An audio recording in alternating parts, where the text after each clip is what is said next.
म्हाळसा, राज्यसभेतून निघून इथे असं आलेलं मला आवडलेलं नाही. मलाही सगळ्यांसमोर माझी जी शोभा झाली ते मला आवडलं नाही. मला असं वाटतं की तुम्ही दोघांनी बोलावं, आम्ही येतो. नाही, तुम्ही सर्वजण इथेच थांबा.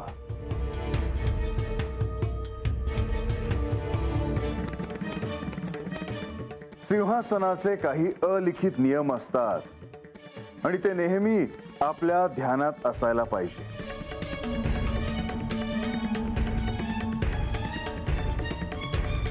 ते माझ्या ध्यानात आहेत आणि म्हणूनच आजवर मी माझे दायित्व पार पाडत आले आहे. म्हाळसा, जेव्हा तू त्या राजसिंहासनावर विराजमान होतेस तेव्हा तू केवळ माझी अर्धांगिनी असतेस असं नव्हे, तर त्यावेळी तू या राज्याची साम्राज्ञी अधिक असतेस.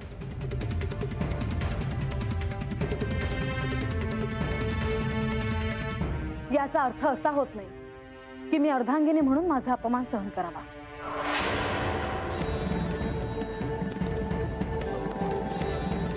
या इथे तुझा कोणीही अपमान करत नाहीये.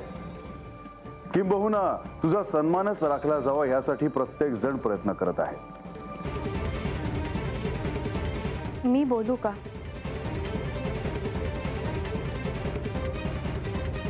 म्हाळसा, आराध्य म्हणून भक्ताची इच्छा पूर्ण करणं हे देखील एक दायित्व आहे आणि मी बानूची इच्छा पूर्ण केली कारण तिची भक्ती तशी होती.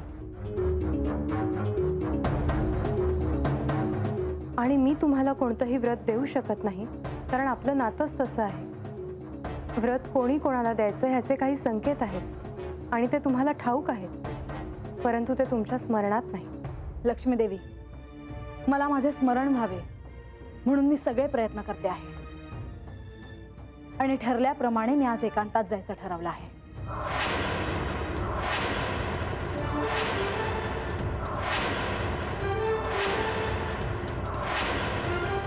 तू कुठे जाणार आहेस?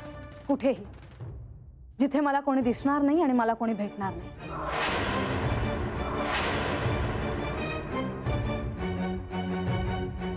म्हाळसा, अगं अशी एकटी कशी कुठे जाशील? आपण तुला एकांत हवाय तर अशी व्यवस्था करू. अगं मी तुझ्या सोबत येते. हे बघ, तुला काय हवं काय नको हे पाहायला नको का? त्याची काही आवश्यकता नाही. मला मौन आणि एकांत हवा आहे. तू इथे नसशील तर राजकारभाराचे कामकाज आम्ही पाहू, परंतु आख्यानाचा जो संकल्प आहे त्याचे काय करायचे?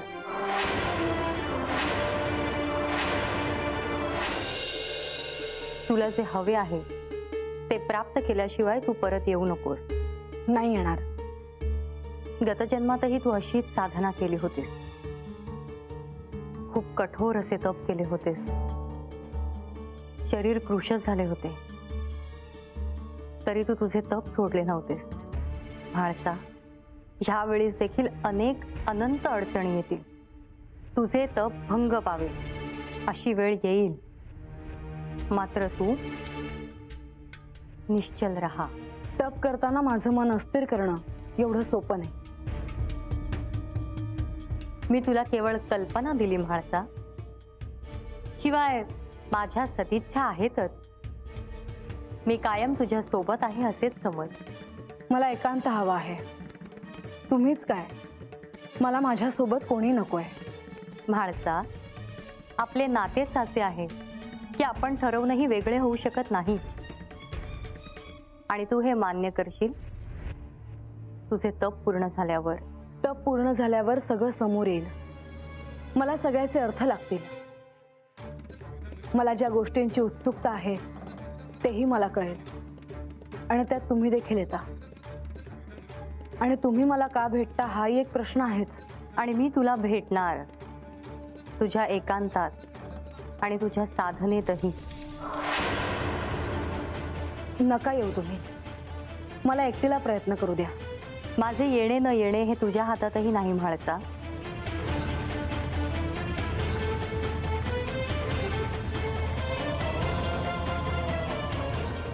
तुला चाहूल लागली का? कसली? जयाद्री येते आहे.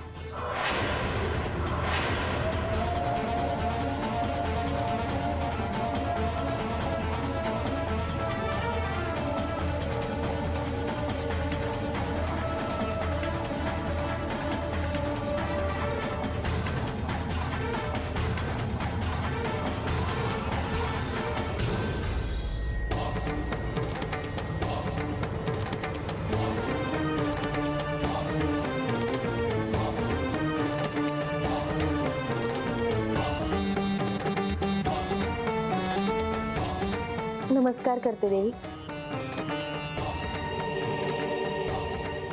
ये जयाद्री, अगदी योग्य वेळी आलीस. हो, श्री म्हाळसा देवी एकांतात चालल्या आहेत ना? हे हिलाही ठाऊक आहे? हो, आपण घोषणा केली की एका मासात सत्य समजून घ्या. ती घोषणा पंचमहाभूतांनी देखील ऐकली.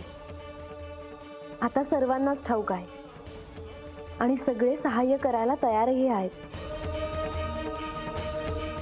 कारण आता सगळ्यांचीच प्रतीक्षा संपेल आणि आपल्या मूळ रूपाचे दर्शन सगळ्यांना होईल. तुम्ही दोघी इतकं आशादायक बोलता आहात की मी सत्याच्या खूप जवळ आहे असं मला वाटतंय. मी एक भाकीत करू शकते. माझं? हो, आपण किती प्रेमपूर्ण आहात हे संपूर्ण सृष्टीला कळेल. आपल्यात मातेचे ममत्व तर आहे, पण आपण त्यागाची परिसीमा देखील आहात.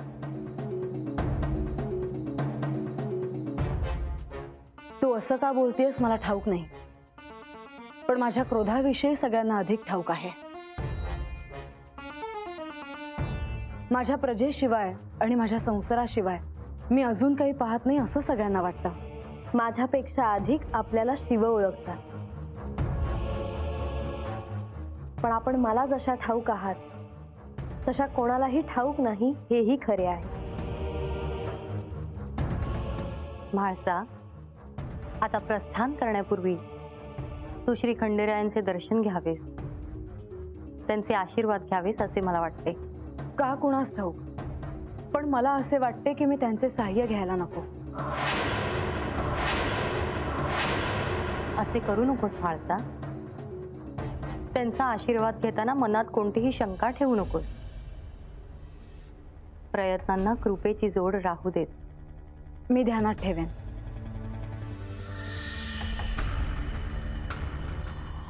म्हाळसा, आता खोल ध्यानात उतरण्याची वेळ आली आहे.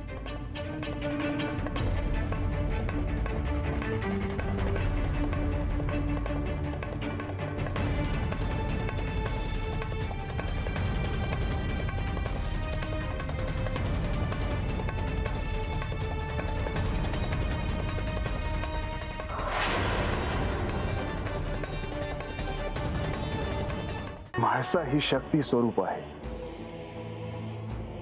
परंतु तिच्या शक्तीची तुम्हाला कल्पना नाही.